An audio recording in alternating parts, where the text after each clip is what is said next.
Hello बच्चों, स्वागत है आपका मेरे YouTube चैनल की सोनी स्टडी पॉइंट पे। और आज हम पढ़ने जा रहे हैं कक्षा 8 की पुस्तक वसंत भाग 3 का पाठ 11 सूरदास के पद।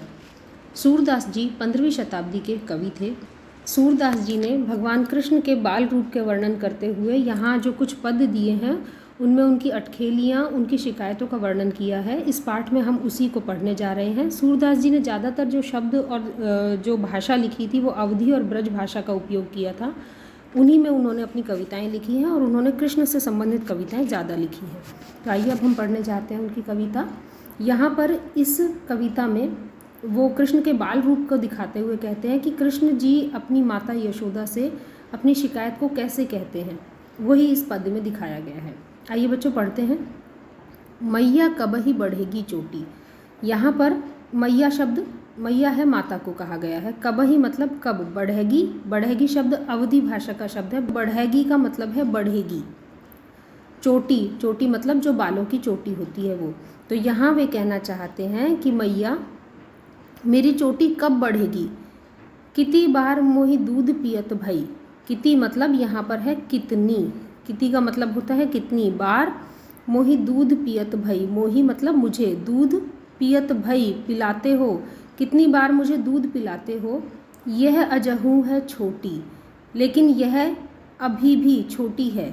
अजहू मतलब अभी भी, मतलब माता बच्चे को, जैसे छोटा बच्चा होता है तो उसे बहलाने के लिए माता कहती है कि आप दूध पिएंगे तो बड़े हो जाएंगे, आप दूध पिएंगे तो आपके बाल बढ़ेंगे। तो इसी तरह माता यशोदा से वे शिकायत करते हैं कि कितनी बार आपने मुझे दूध पिलाया, फिर भी यह मेरी चोटी तो बहुत छोटी ही है।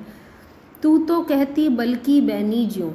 बल यहाँ बलदाऊ को कहा गया है। बल मतलब बलदाऊ, बैनी ज्यों। तुम तो कहती थी कि बलदाऊ के जैसी चोटी हो जाएगी। वह लंबी, वह है लांबी मोटी। वह है लांबी और मोटी, मतलब तुम तो ये कहती थी कि बलदाऊ की तरह मेरी चोटी भी लंबी और मोटी हो जाएगी। काढ़त गुयत नहनावत जय है। काढ़त मतलब बालों को बनाना, गुयत गूंथना, नहनावत मतलब मुझे नहलाते हो, जय जिस तरह से। इसका मतलब वे कहना चाह रहे हैं कि मेरे बालों को काढ़ते हो, गूंथते हो। काढ़ना मतलब मेरे बाल बनाते हो, मेरे बाल संवारते हो, गूंथते हो और नहलाकर मेरी चोटी बनाते हो। नागिन सी भुई लोटी, और कहती थी कि नागिन की तरह भुई लोटी मतलब धरती पर लोटेगी। इतनी लंबे बाल हो जाएंगे कि तुम दूध पियोगे तो तुम्हारे बाल बनाने से, उनकी चोटी गूंथने से वो नागिन के जैसी लंबी हो जाएगी, जो धरती को टच करेगी, धरती पर लोटेगी। कांचो दूध पियावत पची पची। कांचो मतलब कच्चा, कांचो मतलब कच्चा, और दूध पियावत मुझे दूध पिलाते हो, कच्चा दूध पिलाते हो। पची पची मतलब बार बार। देती दे न माखन रोटी। देती मतलब आप मुझे नहीं देते हो, न देती न माखन रोटी मतलब उन्हें कृष्ण जी को माखन बहुत पसंद था, तो वह कहते हैं कि मुझे बार बार कच्चा दूध पिला देते हो, माखन रोटी तो मुझे देते नहीं हो। सूर चिरजीवो दो भैया। सूरदास जी यहाँ कहते हैं अंतिम पंक्तियों में कि चिरजीवो, चिर मतलब लंबा, दीर्घ, जीवो मतलब जियो, मतलब बहुत लंबी आयु जियो। दो भैया, दो मतलब दोनों, भैया कृष्ण और बलराम को कहा गया यहाँ। तो सूरदास जी कहते हैं कि दोनों भाई बहुत लंबी आयु तक जिए। हरि हलधर की जोटी। हरि कृष्ण को कहा गया है, हलधर बलराम को कहा गया है, जोटी मतलब जोड़ी।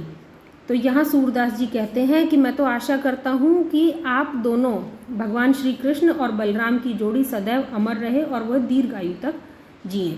तो यहाँ पर इस पद में, यहाँ पर सूरदास जी ये कहना चाहते हैं कि श्री कृष्ण जी अपनी माता से शिकायत करते हैं कि माता आपने मुझे इतनी बार दूध पिलाया है लेकिन मेरे बाल बड़े नहीं हुए हैं, ये आज भी छोटे हैं। आप तो कहते थे कि बलदाऊ के जैसे बड़े और लंबे हो जाएंगे, लेकिन मेरी चोटी तो न लंबी हुई न बड़ी हुई। आपने मुझे काढ़ा, आपने मेरे बालों को काढ़ा, गूंथा, मुझे नहलाकर इतना तैयार किया, और कहते थे कि नागिन सी बहुत लंबी हो जाएगी तुम्हारी चोटी, लेकिन फिर भी मेरी चोटी लंबी नहीं हुई। बार बार मुझे कच्चा दूध पिला देते थे और माखन रोटी नहीं देते थे। तो ये अटखेलियाँ सूरदास जी को इतनी सुंदर और इतनी अच्छी प्रतीत होती हैं कि वे अपना मन से आशीर्वाद निकालते हैं कि ईश्वर करे आप दोनों की जोड़ी सदैव अमर रहे और आप बहुत लंबी आयु तक जिए। आगे वे कहते हैं अगली पंक्तियों में, तेरे लाल मेरो माखन खायो। यहाँ पर सूरदास जी अगले दोहे में ये बताते हैं कि जो गांव की जो औरतें थी वो सब शिकायतें करती थी यशोदा मैया से कि हे यशोदा, तुम्हारे बेटे ने हमारा माखन खाया है। क्योंकि कृष्ण जी के बारे में प्रचलित है कि वे सभी पूरे गांव का माखन खा जाते थे चुराकर, तो उन्हें माखन चोर भी कहा जाता था। तो यहाँ पर यशोदा मैया से औरतें जो हैं, आस पड़ोस की औरतें, जो गांव की औरतें थी, वे सभी आकर यहाँ शिकायतें करती हैं वे महिलाएं कि आपके बेटे ने हमारा माखन खाया है। तो वो उस कला को किस तरह से बताते हैं सूरदास जी, जो शिकायतें, जो कंप्लेंट्स लेकर आती हैं पास पड़ोस की महिलाएं, उन शिकायतों को सूरदास जी ने कितने प्यारे दोहों में उकेरा है, वही हम आगे पढ़ेंगे। तो ये कहते हैं कि तेरे लाल मेरो माखन खायो, तेरे मतलब आपके, मतलब यशोदा मैया के, लाल मतलब बच्चा, मेरो मतलब मेरा, माखन जो माखन मिश्री वाली जो बात है, और खायो मतलब खाया, तुम्हारे बेटे ने मेरा माखन खाया है। वे और एक औरत उनसे शिकायत करती है यशोदा मैया से। दोपहर दिवस जानी घर सुनो, ढूंढी ढंढोरी आप ही आयो। मतलब वो ऐसा फील होता है उनको कि वो ये कहती हैं कि दोपहर होता है आफ्टरनून का टाइम, दोपहर दिवस की जो दोपहर का दिन हो जाता है, दोपहर बाद का जो दिन होता है, जानकर, घर सुनो, कि वो ये पता कर लेते हैं कि घर सूना है। ढूंढी ढंढोरी आप ही आयो, और ढूंढ कर अपने ही आप अंदर घर में आ जाते हैं। दोपहर का घर हमारा देखते हैं कि दोपहर में घर सूना है, और ढूंढ कर अपने ही आप अंदर आ जाते हैं। खोली किवारी यहाँ कहा है डोर को, दरवाजे को, कि दरवाज़ा खोलकर पैठी मंदिर में, पैठी मतलब घुसना, मतलब अंदर मंदिर में घुस जाते हैं। दूध दही सब सखनी खवायो, दूध दही सब सखनी का अर्थ होता है सखा, मित्र, फ्रेंड्स, खवायो मतलब उन सबको खिला दिया।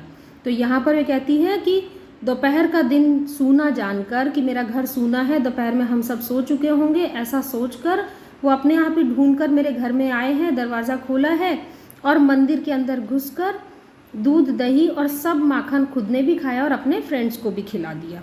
ऊखल चढ़ी, ऊखल होता है जो ओखली पुराने ज़माने में ज़मीन में रखी जाती थी, जिसमें अनाज मसाले इस तरह की चीज़ें कूटी जाती थी।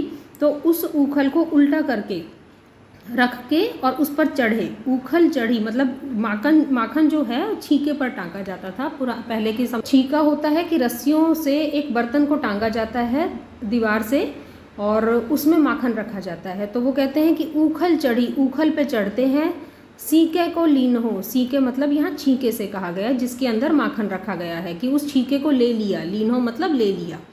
अनभावत भुई में ढरकायो, और फिर उसे भुई मतलब धरती में ढुलका दिया, फैला दिया, लुढ़का दिया।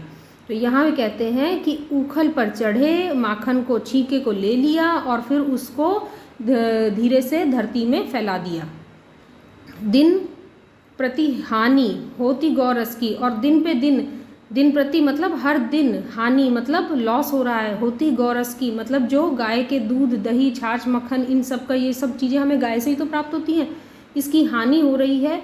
यह ढोटा कौने ढंग लायो, और यह ढोटा मतलब बालक, कौने ढंग लायो, ढंग मतलब किस तरीके से ये बच्चा लेके आए हो तुम, कैसा बच्चा है ये कि दिन प्रतिदिन हमारे गौरस की हानि हो रही है। सूर श्याम को हटकी न राखी, सूरदास जी यहाँ कहते हैं कि शाम को हटकी न राखे, तय ही पूत अनोखो जायो। सूर श्याम जी कहते हैं, सूरदास जी कहते हैं कि ये शाम जो है ये इतना अनोखा, इतना अलग है कि तूने ही पूत अनोखा जाया है। अनोखा मतलब बिल्कुल अलग हटकर, पूत मतलब बच्चा, बालक, तुम्हारा बेटा। तो इन पंक्तियों में यहाँ पर कृष्ण जी की शिकायत करते हुए महिलाएं कहती हैं यशोदा मैया से कि तुम्हारा बच्चा ऐसा है कि हमारा घर अकेला सूना समझकर घर में घुसा, अपने आप माखन का दरवाज़ा खोला, मंदिर में आया और माखन लेकर अपने सखियों, अपने फ्रेंड्स को भी खिला दिया, ऊखल पर चढ़ा है, सीके को लिया और धरती पे भी माखन फैला दिया। तो इस तरह से वो कहती हैं कि दिन प्रतिदिन गौरस की हानि हो रही है, गाय से जो हमें इतना सब लाभ हो रहा है उन सब की हानि हो रही है, क्योंकि इतना फैला जाते हैं और आधा चुरा कर खा जाते हैं। तो यहाँ पर वे कहती हैं कि हे यशोदा, ऐसा क्या है इस बच्चे में कि तुमने ही बिल्कुल अनोखा बच्चा जना है, अनोखा बच्चा पैदा किया है जो हम सबको परेशान कर रहा है। तो इन पंक्तियों में यहाँ सूरदास जी कहते हैं कि कृष्ण की बाल लीलाओं का वर्णन इस तरह से किया गया कि वो बहुत अटखेलियाँ, बहुत नटखट थे, बहुत अटखेलियाँ करते थे, सबको परेशान करते थे और प्यारी प्यारी शिकायतें भी अपनी माता से किया करते थे। इस तरह से ये हमारी पंक्तियाँ पूरी होती हैं। आशा है आपको ये वीडियो समझ आया होगा और अच्छा लगा होगा। अगर आपको वीडियो पसंद आए तो आप इसे लाइक करिए, अपने फ्रेंड्स के साथ शेयर करिए और मेरे चैनल को सब्सक्राइब करिए। तब तक मिलते हैं अगले वीडियो में। बाय।